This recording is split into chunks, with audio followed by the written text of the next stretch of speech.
Hey guys, my name is RyanCentral and welcome to HitScan. In this video we sit down with two Riot developers who are behind the cosmetics, creating skins like the Elderflame bundle that came out last week. And so we sat down with them talking about future skins that we may expect, how often we'll be getting skin bundles, and if we're going to get a Phantom anytime soon. And we even got a statement from Riot to talk about skin prices, which is obviously a big elephant in the room. The two people in this interview, Preeti and Marino, have no control over how much the skins cost. They are just purely the creative team. Let's introduce them.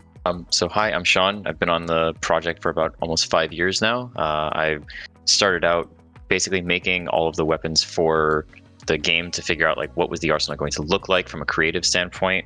I'm currently the art lead and product owner for premium content, and mostly just go through and work with the creative teams to understand like how we make a gun skin and what it's going to look like. Hi, I'm Preeti. I'm the producer for premium content. So basically any cosmetic that you see in our game, gun skin, spray, card, etc. Sean and I lead that team and we figure out like what are we making? How are we going to make it? When is it going to come out? Is it the right thing to make? And then also just like build the team, like make sure they're happy, healthy, working on exciting things. Who's the right person to hire? The team is the reason why all this stuff is awesome and cool and why we've been able to hit all these things. They're incredibly talented and awesome people. So it's my job to make sure they're happy and doing their best work. Have you got any like hints or teases, I suppose, to what skins or guns, for example, like sort of preparing themselves for over the next probably couple of weeks, month, even the next act or so? You'll get a Phantom soon. Yes, Phantoms are coming. Choice. We never want to release something that like we're unhappy with, that we think that we've like let down players. So can't give too many teases because I don't want to have any broken promises. But there is a Phantom. The first thing then with the Elderflame skin editions that you've made, ultimately how long do you think it took from start to finish when it came to making that skin? We said it took 10 months in our article that we wrote, but realistically it's been a couple of years where we started with like the idea, then you came along to someone actually doing a concept, it sat around for a really long time, then when we finally decided like we're actually ready, that was a full 10 months. So what I'm trying to say here is like it's a lot of brainstorming and problem solving before any work actually starts. Like we joke around that it's like brain work or whatever. So it's anywhere from 10 months to like a couple of years to do something like that. Like another idea that's in other tactical shooters is stuff like glove skins. Like those kind of, you see them in first person so you can enjoy them, and is that something more likely? Or when it comes to sort of, I'll refer to them as like modular cosmetic systems, right? That like gloves or boots or those kind of things that you might see in a game like Counter-Strike or Destiny or whatever the case is. You know, we have to adhere to like body shape and proportion for gameplay. But if you look at their hands, not all of their hands are exactly the same. You've got Breach with his like gigantic metal arms that have to transform versus, you know, Omen, who's got these crazy long fingernails and that kind of thing. And so it's like, we don't design all of our characters exactly the same way. So even doing something like a glove skin, you'd still have to do something to kind of like custom fit them to everybody. And right now, that's just one of those things that we saw as like potentially more effort than it's worth, because if I buy this one glove skin and I only play Omen, for example, well, on our side, we would have had to make that for every single character, and it's a scalable thing. For every character that comes out, we might have to make a new glove skin for them too. And it's one of those things that, again, we just want to make sure that if we actually go down that route, it's going to be something that can be appreciated by players. Maybe some players will look at it and like, oh, my hands are on the gun half the time, I'm not even able to see these gloves, or that kind of thing. So a lot of that's just kind of like conversations that are happening right now, and we're kind of preparing to get a better understanding over execution and just different steps to take going towards that direction. But we want to, you know, at least do it justice and make sure that we say, hey, we tried it and it didn't work, and just be really upfront about it. Hey, HitScan, Miska here. Just checking in real quick whilst we're editing this video. We wanted to talk about skin pricing and such in this interview, but these couple of people that we're talking to here are not the people that just set the price. The people that make the skins, decide when they come out, decide which skins to make, what they should look like, all of that are not the same people. They don't really do everything. There's a strategy team and a revenue team and people that are responsible for those things as well. Sean and Preeti here don't make the final calls on prices, but we know you guys wanted some clarity on this. So we got a written statement and some more clarification on all of that. Just Riot's stance on where they are at the moment, so here goes. This part is officially from Riot, quote, "We do want to make sure that we also feel like the content a player is getting is worth the price they're being asked to pay. In terms of skin pricing, weapon skins will always be optional cosmetics that will never provide a gameplay advantage and enable us to make a high quality free-to-play game. On our skins team, we try to make sure we offer a broad array of stuff, such as high-tier stuff like Prime and Elderflame,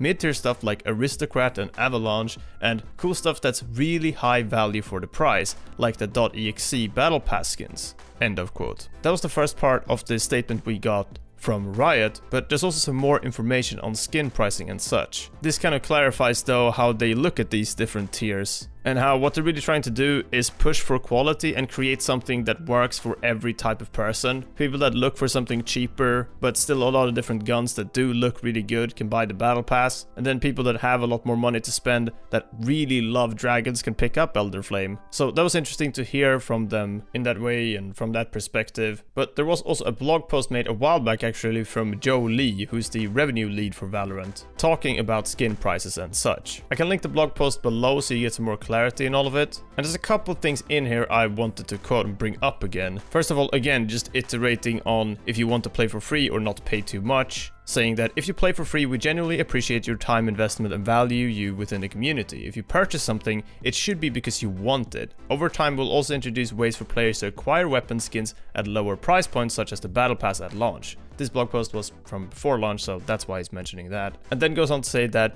on that note, something I think that's compounding concerns is that we just don't have a lot of options out, and the ones that are out maybe don't seem worthwhile to some of you. Later in the same paragraph, he goes on to say that we have plans to serve all of these needs with specific skin lines. We just need to make sure when we make something, it targets and serves a specific audience really well. And I think that's what's getting amplified a lot right now. The fact that we don't have too many options, and then something like Elderflame comes out and people feel like the price tag is just a bit much. Regardless though, I want to point out that Riot do hear everyone, and I've heard your feedback on Reddit, on Twitter, in our YouTube comments, everywhere. They really do keep an eye out, and they talk a lot about these sort of things themselves as well, that if people don't end up enjoying these skins and end up thinking that they are worthwhile, they obviously will have to reconsider some things. So pick stuff up when you think it's worth it, and if it's not, then leave it and then provide some feedback to Riot. Here's a bit with skin producer Preeti talking about this from this interview regarding how often they could put out something like the Ultra Edition Elderflame skins, something that takes that long to make. And I wanted to play this because she really emphasizes how important the play response is here. Just have a listen. The Elderflame was like, it's really early for us to decide. It was kind of almost an experiment or like a test for us, and we wanted to see if players even want something that's so out there, and see if that lands well, then we can figure out if there's other stuff that's like Elderflame Ultra Edition worthy. Because there's honestly a world where like all that effort wasn't worth it, and players would have just been happier if we'd spent that time making a bunch of other cool stuff. We're testing a lot of things, we're learning a lot of things, like players are telling us a lot of things, and we kind of want to hear more about like what the community loves and hates and what they want us to improve. And we won't commit to making another Ultra until we feel like that's actually what players want, because it's a disservice to everybody if we went ahead and spent a lot of time making that, and we would have just been better off making other stuff. Hopefully this addresses your guys' question on all of this. We really try our best to address what you guys put in the comments. VALORANT is still in very early days with only just over a month since launch, so they are trying things, they are experimenting, they are seeing how far they can push things and what to do from here on out. We were also curious to hear how they actually choose the different editions of what skin should fall into which category and such. How they look at if a skin provides more than another, if it should be classified as a deluxe, premium, or ultra edition skin. And here's what they had to say.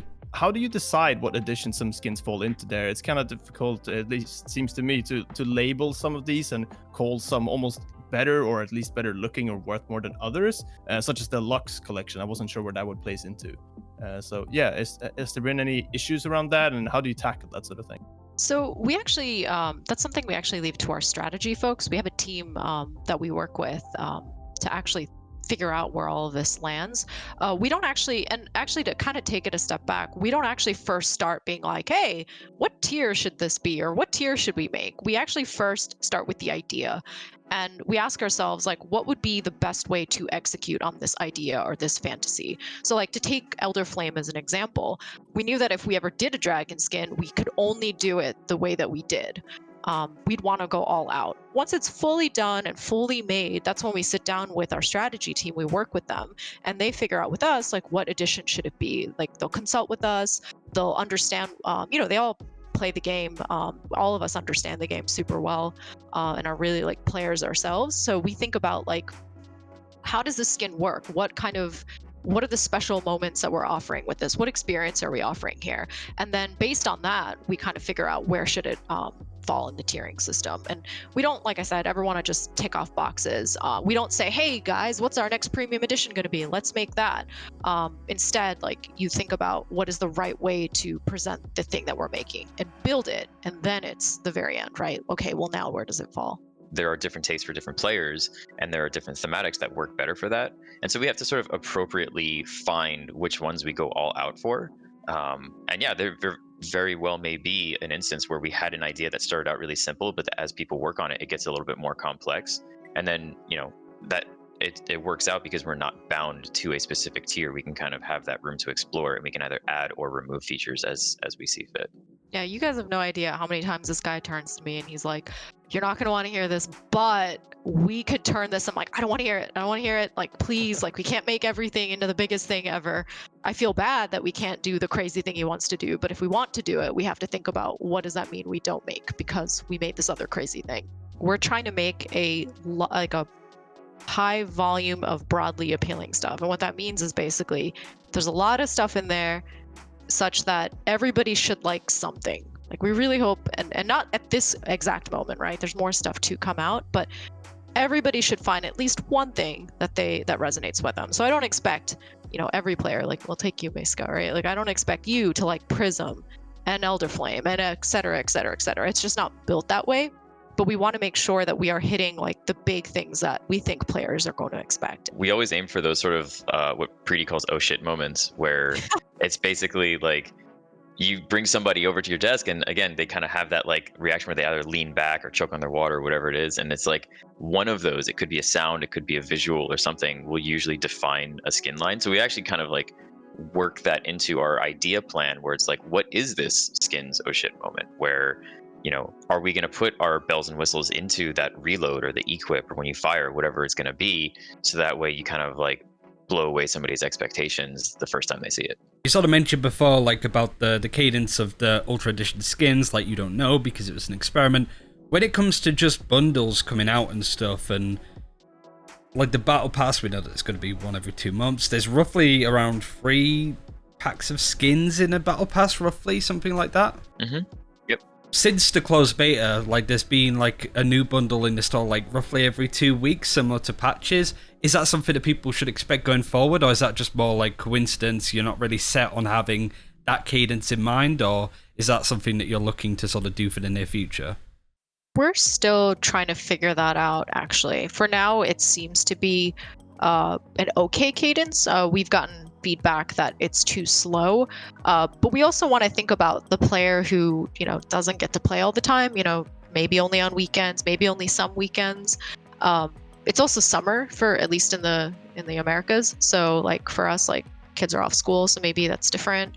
And then, like I said, with development, we need to think about realistically, how fast can we make stuff? We don't want to like run out of things and then we're like, hey, so there's 0 new skins for the next 2 months. Like, that would be like irresponsible and feel really bad. Our research team is brilliant, and they've just been, sending out surveys and like just poking around, trying to learn more to figure out like what do players actually want. The Reaver skin, I think we've touched on before, like, is a very like adored skin, right? So yeah, should people be expecting it soon? Yeah, to put it out there, like the gun skin still exists, right? We haven't deleted it. We're watering and feeding it every day, reading the Twitter messages that people send to it. So we know that there's a lot of people who really love it and want to see it come back. Do you guys have like a bunch of skins ready where you kind of go, oh, it seems like now to not release too many fantasy looking skins, we should go with these instead? And you kind of switch up the order a lot between the different bundles, or do you have a very set plan already? Or So I wish we were in a world where we just had this like giant like, I don't know, like bucket of skins and we're like, which one should we do next? We're not that far ahead to have that luxury. If the Elderflame reception's good, we want to know sooner than later so that the next one would be sooner, right? If we waited 6 months more to put that out, it would be that much longer until you saw whatever the next Ultra is, which we still don't know what it is, right? First, we're like, can we do evolving skins, right? And that was the Reaver prototype. And do players like this? We tested that globally in like labs and such, and players did in fact like the idea of a skin that evolved. We're like, okay, cool.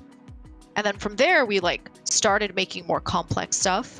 Now we're starting to see a lot of good reception around, like, I'll call them like clean skins, right? Like more, like you mentioned, more simplistic designs. We have a lot of people on our team also who like that kind of style.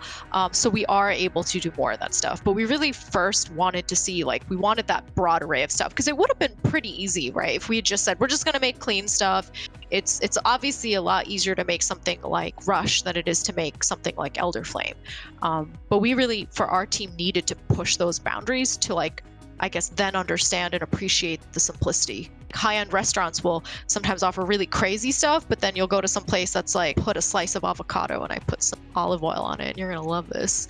But even that will take some time to get out the door, because as you guys know, it takes time to make this stuff. And that's it for this video. Thank you very much for watching. I do want to reiterate again, Preeti and Marino have no control over the prices of bundles. If you guys have any feedback on how often you want to see skins, what skins you want to see more of, what skins you want to see less of, put them in the comments below. I'm sure they'd love to read it. But yeah, just a reminder that they're not the people behind how much Riot charge for these skins, and they're not really the point of contact to be giving that feedback for. Thanks again for watching. Take care. We'll see you then.